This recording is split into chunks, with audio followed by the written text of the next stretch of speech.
And welcome to another video case report. I've been suffering with COVID the last week and a half, so sorry if I end up flagging a little bit on this one. Hopefully this one will be a little bit shorter as well. A case of Equitix and a series of defendants who were the owners of the share capital in a company called Gaia.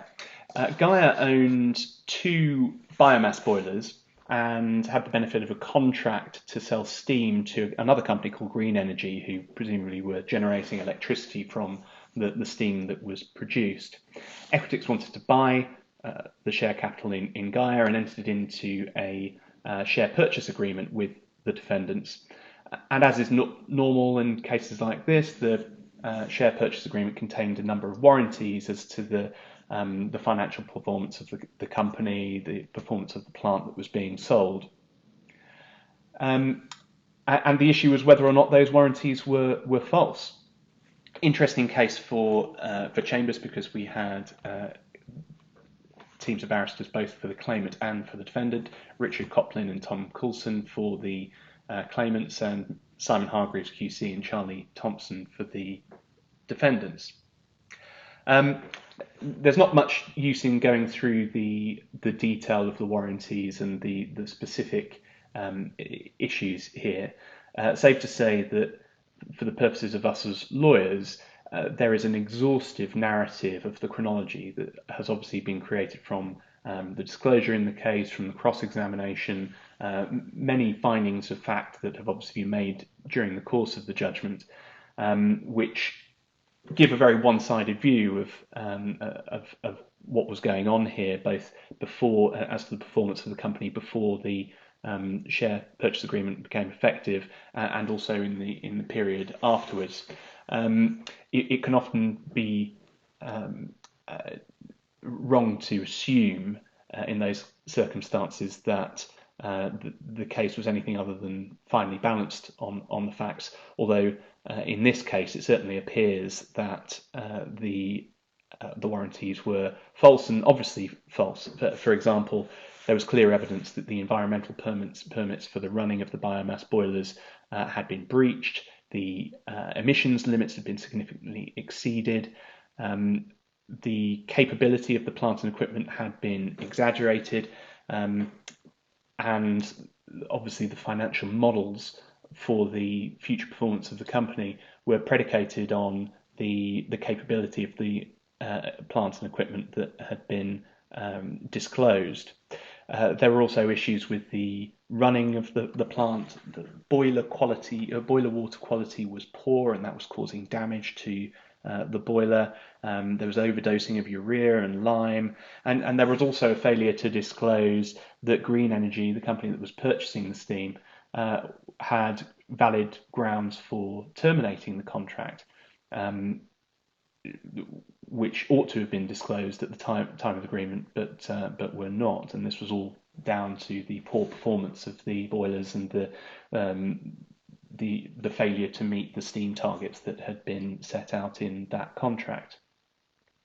One of the things that gives an indication of how the judge came to these conclusions comes in paragraphs 296 to 297.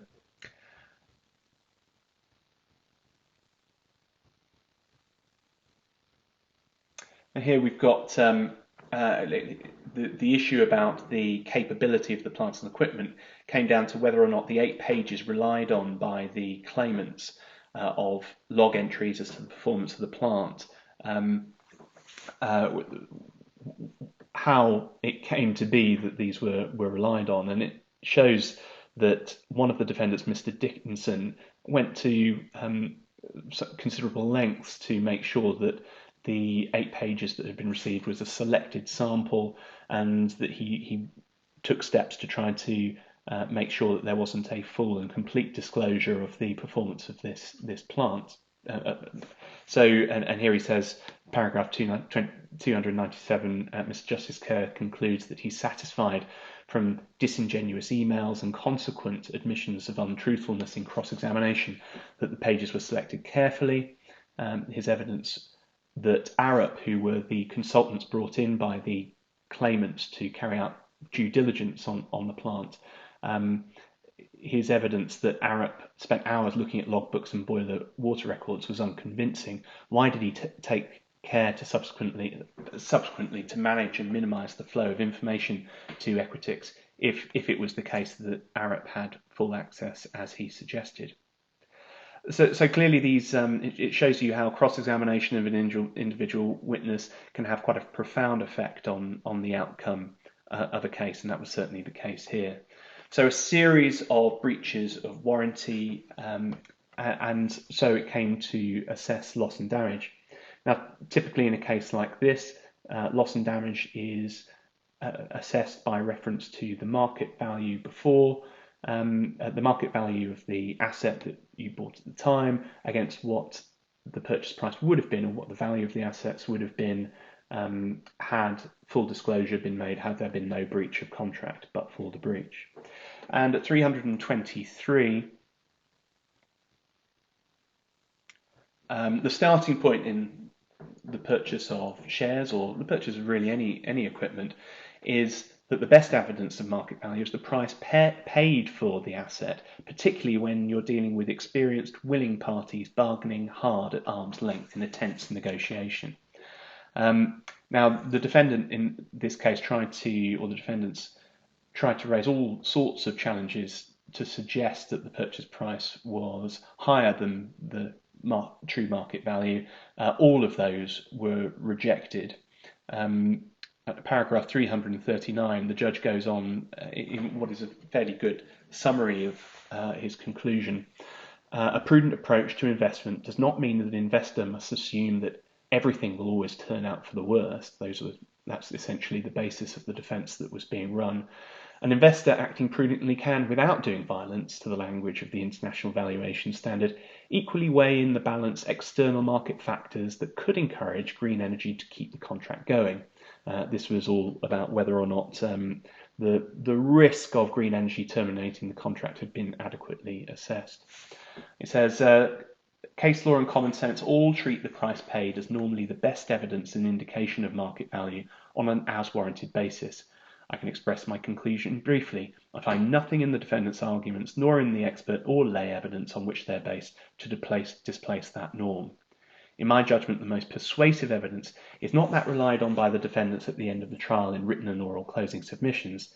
It's the evolution of the parties' assessments and modelling, their experience and expertise in their respective fields, the plant operator on one side and the equity investor on the other, the refinements in the modelling over time, and the intensity of the negotiations that went to the wire in relation to price, moving the defendants to comment in opening that the claimant drove a hard bargain. So clearly here, the judge was convinced that the purchase price was the true market value, 14.5 million. So what about the actual value? Well, here the judge, again, the defendant tried a number of ways of valuing the company based on what the actual steam output of the boiler plant is, what the remedial costs would be, and the delay in and the losses that might be suffered as a result of having to implement those remedial measures, and calculations based on a reduced return on investment. Well, as is very often in cases like this, when you're dealing with a share purchase agreement, it's clear that very often the purchaser will turn around and say, well, had I known, I wouldn't have entered into the bargain. We would never have generated the level of income that we would have wanted. I don't want to have my capital tied up in an asset that's barely going to be making any profit.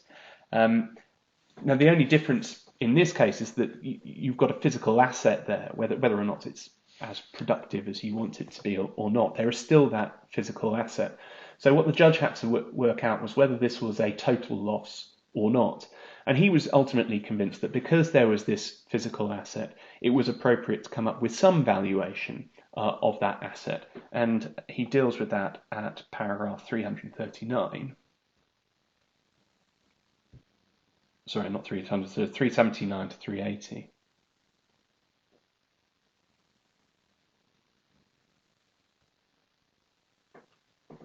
So he says, well, because of these assets, he can't conclude that the value of the shareholding was nil.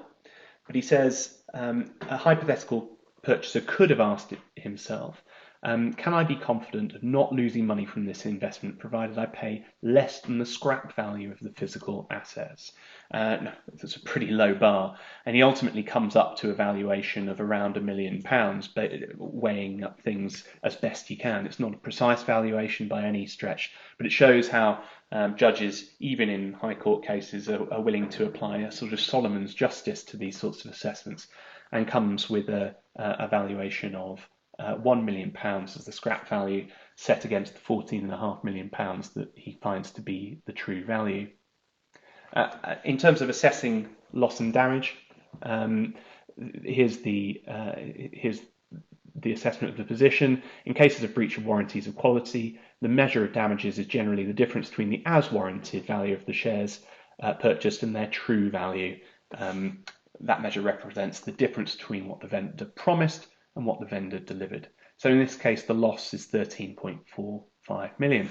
But that's not the end of the matter here, because the defendant has raised every conceivable argument and then goes on to say, well, what about mitigation?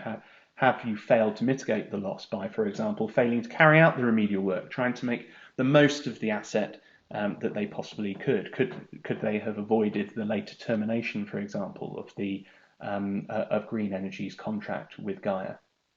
Well, we go through that argument at paragraph 421. He says, well, the starting point is, yes, you can look at events after the purchase of the shareholding, but only to test the reasonableness of the initial valuation exercise.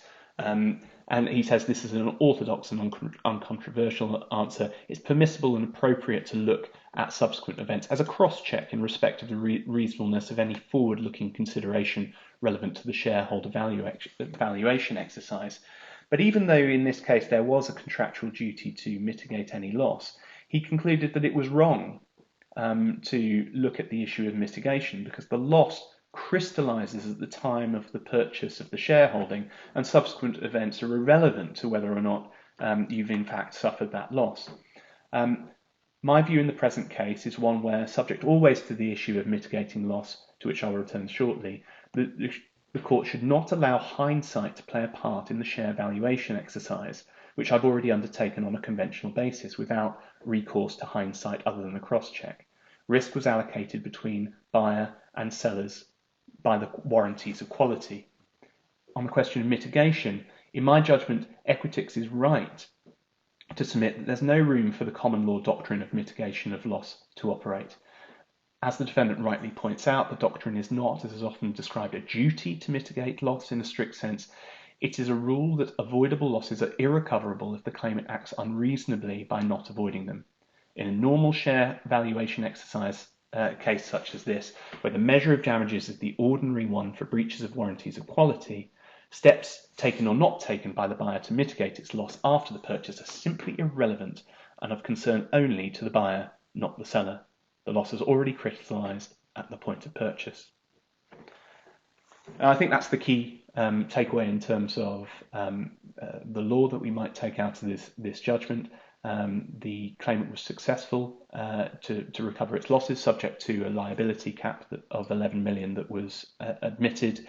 There were then a series of counterclaims that were dismissed. Each of them are quite individual on their facts, so I won't go into them in detail. So that's the case of Equitix and the defendants. A win for Mr. Coulson. Mr. Coplin and Tom Coulson. Unfortunately, it wasn't Mr. Hargreaves and Mr. Thompson's day, but they will fight another day, I'm sure. Hope you enjoyed this. I'll see you next time.